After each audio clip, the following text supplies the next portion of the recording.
ரொம்ப நாளா பேசிக்கொண்டே இருந்த ஒரு விஷயம் சார். சார், டெல்லியில் இருக்கக்கூடிய 2 ஆங்கில தொலைக்காட்சிகளுக்கு ஒவ்வொரு நாள் இடைவெளி விட்டு இந்த நாட்டினுடைய உள்துறை இலாக்கா அமைச்சர் ஒரு பேட்டி கொடுத்தாரு சார். 1-to-1 பேட்டி கொடுத்தாரு. அந்த 2 தொலைக்காட்சியிலுமே சொன்னாரு, நாங்க நிச்சயமாக தமிழ்நாட்டில் என்டிஏ கூட்டணி ஆட்சியை அமைக்கும் அப்படின்ட்டு. சார், அங்க டெல்லியில பேட்டி கொடுத்துட்டு அடுத்த நாள் தமிழ்நாட்டுக்கு வந்தாரு சார். பிஜேபி ஆட்சி 2014 அமைத்த பிறகு தேசிய தலைவராக திரு அமித்ஷா இருந்தாரு. அப்போதும் சரி, அவர் உள்துறை அமைச்சரான பிறகும் சரி, ஒரு நாளும் தமிழ்நாட்டில் அவர் செய்தியாளர் சந்திப்பை ஒருபோதும் நடத்தியதே கிடையாது. டெல்லியில நாங்க என்டிஏ கூட்டணி ஆட்சி அமைக்கும் அப்படின்ட்டு அவர் சொல்லிட்டு வந்த அடுத்த நாள் இங்க தமிழ்நாட்டில் கூட்டணி அறிவிப்பு வந்துருச்சுன்னு வச்சுக்கோங்களேன். இது எப்படி பாக்குறது அப்படின்னா, இது ரொம்ப அப்படி ஒரு மாதிரி ஸ்ட்ரக்சர்டா பிஜேபி இந்த வேலையை பண்ணிட்டு இருக்காங்களோ, தமிழ்நாட்டில் ரொம்ப கூடுதல் கவனம் செலுத்துகிறார்களோ அப்படின்ட்டு ரொம்ப யோசிக்க வைக்குது சார். இது ரொம்ப அதீத கவனம் செலுத்துகிறார்களா சார் பிஜேபி தமிழ்நாடு அரசியல் விவகாரத்தில்? அடுத்ததாக இந்த கூட்டணி கட்டாயமாக அமையும் என்று நான் உங்கள் தொலைக்காட்சிகளையும் சரி பல தொலைக்காட்சிகளையும் தொடர்ந்து சொல்லிக்கொண்டே இருக்கின்றேன். பாஜக ஒரு சாதாரணமா இருக்காது. அது அதிமுகவை எப்படியாவது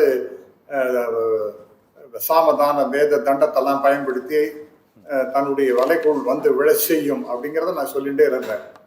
அது நடந்து விட்டது அப்படிங்கிறத பார்க்கின்றோம். அடுத்ததாக என்னுடைய முக்கியமான கருத்து என்னன்னா, ஏன் இந்த தடவை ஒரு வருஷத்துக்கு முன்னாடியே பிஜேபி இப்படி ஒரு அலையன்ஸை ஃபார்ம் பண்ணணும், அதுவும் குறிப்பாக என்டிஏ கோலிஷன் கவர்மெண்ட் கூட்டணி ஆட்சி அப்படிங்கறதையும் பேசணும் அப்படின்னா அதுக்கு ஒரு ஸ்பெசிபிக் ரீசன் இருப்பதாக நான் பார்க்கின்றேன். என்னன்னா, திரு ராகுல் காந்தி அவர்கள் பாராளுமன்றத்தில் பேசும் பொழுது அவர் சொன்னது என்ன, நீங்க தமிழ்நாட்டுக்குள்ள நுழையவே முடியாது, you can never ever enter into Tamil Nadu அப்படின்னு சொல்லிட்டு பாராளுமன்றத்தில் ஒரு ஓபன் சேலஞ்ச பிஜேபிக்கு வைத்தார். அதுல ரொம்ப ஹர்ட் ஆயிருக்காங்க பிஜேபி. அதனால ரொம்ப அந்த ஒரு இந்த மாதிரி அவங்க பேசிட்டாங்களேன்னு சொல்லிட்டு ஒரு இஷ்யூவாக பர்சனல் இஷ்யூவாக எடுத்துக்கொண்டு அந்த கட்சிக்கு ஒரு பர்சனல் இஷ்யூவாக எடுத்துக்கொண்டு எப்படியாவது கூட்டணி அமைத்தே தீர வேண்டும், அந்த கூட்டணி ரொம்ப சிறப்பாக செயல்பட வேண்டும், பெரிய வெற்றி பெற வேண்டும் அப்படிங்கறதெல்லாம் முயற்சி பண்ணிட்டு இருக்காங்க. அது நடக்குமா நடக்காதா அப்படிங்கறத பத்தி நம்ம பேசுவோம். அதனால இது ஒரு பிரஸ்டீஜ் இஷ்யூவாக பிஜேபிக்கு ஆகி இருக்கிறது. அக்ரிமெண்ட் கோலிஷன் அப்படிங்கறதும் கூட்டணி என்பதும் கூட்டணி ஆட்சி என்பதும் அது ரொம்ப பெரிய பிரஸ்டீஜ் இஷ்யூவாக ஆகி இருக்கின்றது. அதனால வரக்கூடிய நாட்கள் மிக கடுமையான பிரச்சனைகளை பிஜேபி திராவிட முன்னேற்ற கழகத்துக்கு உருவாக்கும் என்பதுல எனக்கு சந்தேகமே கிடையாது சார். அவங்க என்னென்னலாம் டிஎம்கேக்கு பிரச்சனைகள் கொடுப்பார்கள் அப்படின்னு நான் என்னால கற்பனை கூட பண்ணி பார்க்க முடியாது. இடி அவங்க கையில இருக்கு, சிபிஐ கையில இருக்கு, இன்கம் டாக்ஸ் கையில இருக்கு, எல்லாத்தையும் வச்சிருந்து என்னென்னலாம் முடியுமோ அவ்வளோத்தையும் அவங்க செய்வார்கள் என்று நான் உறுதியாக நம்புகின்றேன்.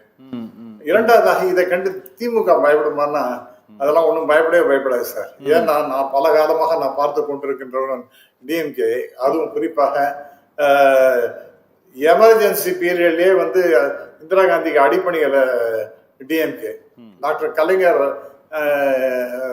இந்திரா காந்தி அம்மையாருக்கு ஒன்றும் அடிபணித்து போகல, டிஸ்மிஸ் பண்ணா கூட பரவாயில்லன்னு சொல்லிட்டு எதிர்த்து போராடினார். கடைசியில் அதே இந்திரா காந்தி ஆட்சி இழந்தது மட்டுமல்லாமல் டிஎம்கேவோட அலையன்ஸ் வச்சு மறுபடியும் 1980 அவர் மீண்டும் ஆட்சிக்கு வருவதற்கு முக்கியமான காரணம் இந்த திராவிட முன்னேற்ற கழகம் என்பதையும் நாம் பார்க்கணும். 10 பேரை அப்ப பாராளுமன்றத்தில் தமிழ்நாட்டிலேருந்து திராவிட முன்னேற்ற கழகத்தினுடைய உதவினால் அனுப்பப்பட்டது.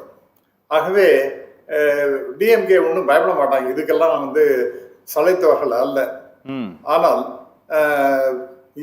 ஏடிஎம்கே பொறுத்த வரைக்கும் நீங்க கொஞ்ச நேரத்துக்கு முன்னாடி சொன்னீங்க, இந்த ஏடிஎம்கே யாரோ ஒருத்தர் கண்ணீர் வெல்க என்னதுக்கு பிஜேபியோட நாம அலையன்ஸ் போனோம் அப்படிங்கிற மாதிரி. இதுதான் சார் மிகப்பெரிய அளவிற்கு கொதிப்பு ஏடிஎம்கேல ஏற்பட்டு இருக்கின்றது. அதை தான் நம்ம ரொம்ப முக்கியமாக கவனிக்கணும். அதாவது கிட்டத்தட்ட ஏன் சார் இன்னைக்கு? ஏடிஎம்கே என்ற கட்சிக்கு it is the beginning of the end of ADMK. ரொம்ப வருத்தமா இருக்கு.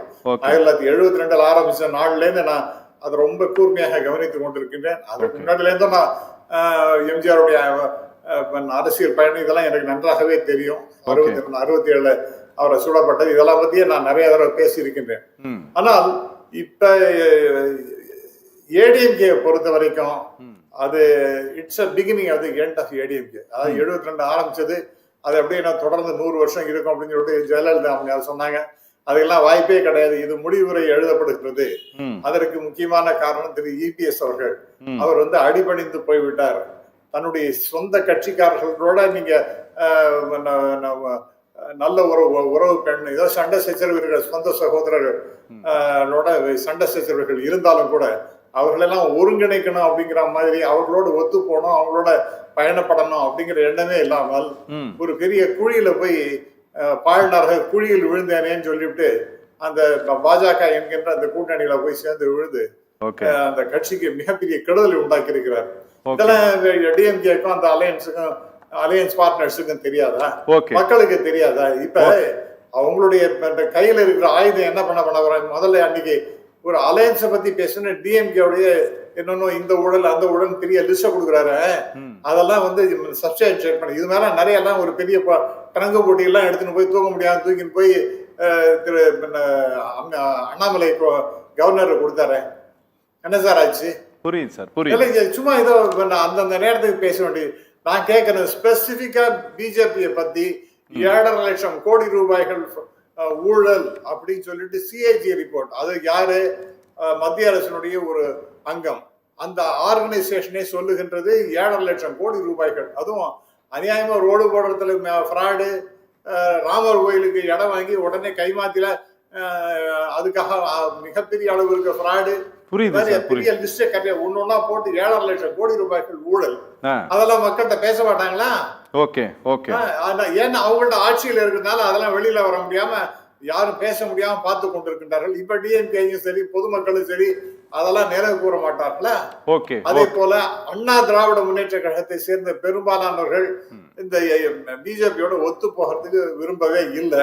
அதனால அந்த டிரான்ஸ்பர் ஆஃப் ஓட்டு நடக்குமானா எனக்கு நடக்கவே நடக்காது என்று தோன்றுகிறது. அதனால இந்த ரியாலிட்டி அரசியல்லாம் ஆழ்ந்து கவனிக்கின்ற அதிலேயே ஊர் கிளைக்கின்ற திராவிட முன்னேற்ற கழகத்திற்கும் அவருடைய கூட்டணி கட்சிகளுக்கும் இந்த உண்மைகள் தெரியாத அவங்க உண்மை நிலவரத்தை தான் எடுத்து பேசுகின்றார்கள் நான் கருதுகிறேன். ஓகே சார், ஓகே பேசலாம் சார்.